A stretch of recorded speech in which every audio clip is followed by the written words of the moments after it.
नमस्कार आज्ञा। आगामी पीढ़ी या पूर्व पीढ़ी को छाड़ी दिंतु। अबिका जो पीढ़ी चली अबिका स्टार्ट कर दिंतु। जी आग पीढ़ी जहाँ थिले तांको छाड़ी दिंतु। सी संसार तांकर सरीगला।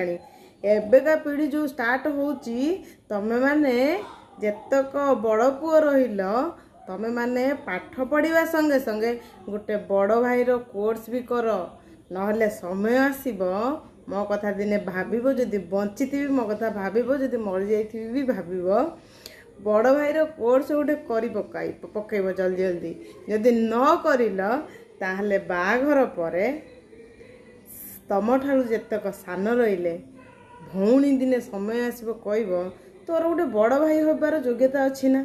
हैं तुम घर को कौ वर्ष 2 वर्ष थरे आउजु तोर गोटे योग्यता अच्छी ना। गोटे भाई भाया तू गोटे लगुच तू गोटे भाई तू ये करुच समय आसीबो सान भाई भी कहब तू घर प्रति तोर कौन काम कौन तोर कौन अवदान अच्छी तू कौन करुचु तोर गोटे तू गोटे बड़ भाई हबार गोटे योग्यता तोर अच्छी।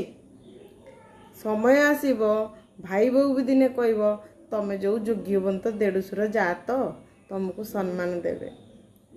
आउ रहिले बापा माँ कथा छाड़ सी तो मूलरू शेष जाए पूरा पुराण गाईदेवे। तेणु भाभी चिंती कि पाठ पढ़ुच पढ़ संस्कार शिखुच शिख सब शिख से किसी काम दबनी।